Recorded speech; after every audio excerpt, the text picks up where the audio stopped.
Mike's in the house. Woo. All right. So obviously part of the rap duo Run the Jewels. I am, which is why I'm dressed like a rapper.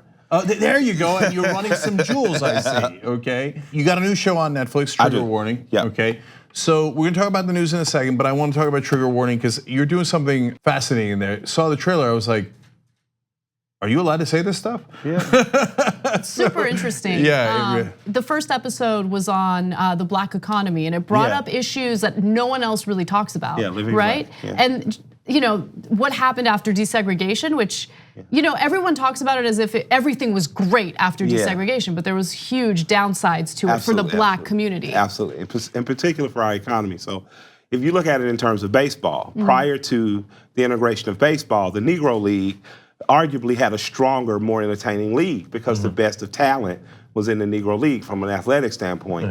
The minute that you got integration, we not only lost, your Jackie Robinsons, but you lose your Satchel Pages, things of that nature. So the Negro Leagues fizzled away, which the whole economy fizzled away. We tend to think, oh, Major League Baseball won, and everybody won. But no, another economy, the barnstorming economy that used to go through all the chitlin circuits in the South, all that shrank up. So we lost industry. So if you fast forward to desegregation, we earned the right to have our full rights recognized as human beings and as Americans, but what we gave up was the power of keeping our dollar in our community. A dollar stays in the Asian community 28 days. It stays in the Jewish and white community 23 and 23 days, and the Latino community 11 days.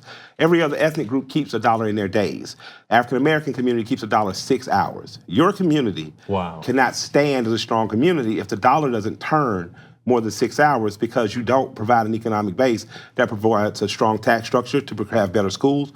You don't provide the entrepreneurship endeavors to support small businesses. Because when we say support local businesses, what you're really saying is support small business or your neighbor's business or the business close to you. And because of that, our community suffers. Now, if the African American community suffers economically, the greater community suffers. When we were a stronger community economically, the greater community was stronger economically. And the only way the greater community, or the only way we make this country great again, honestly, is to make every community self-sustaining and great again. Yeah, but do you have any smart points to make that is filled with knowledge? It's an incredible show. I mean, you were talking about dropping knowledge from the get-go. Yes. Okay, so I want to show you guys a trailer actually about Trigger Warning. So let's show you a part of the trailer. No racism, but you're Asian. And I'm only spending money in the Black community for the next 3 days, so you ain't Black. I can go buy a Hell's Angel t-shirt. What if the Crips had a soda? You want to see you in the Bible. I want to see a Black savior. All right, look, So man, good. it looks super entertaining, and I like how you.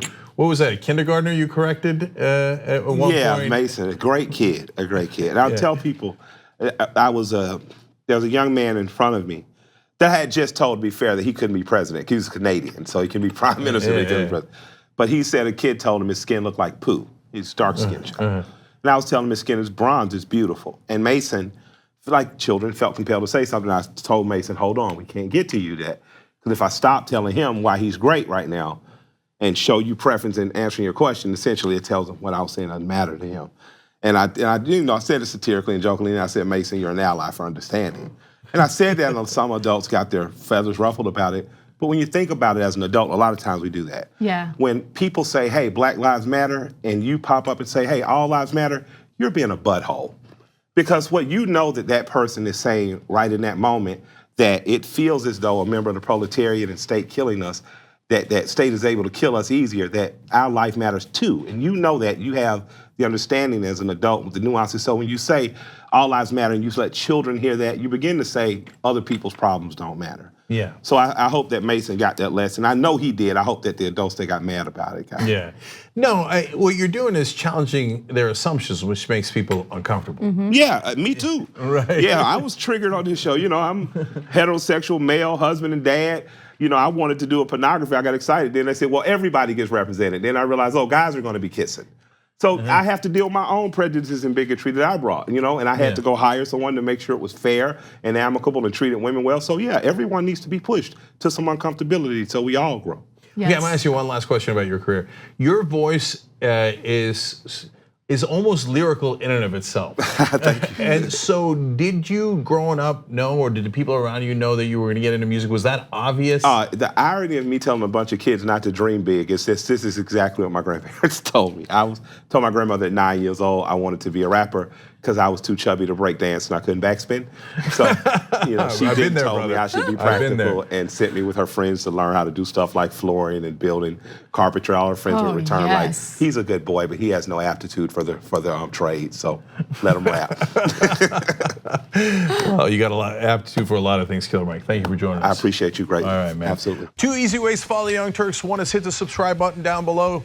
Then you're a TYT subscriber. And second is ring the bell. And when you do that on YouTube, you're notified of our videos.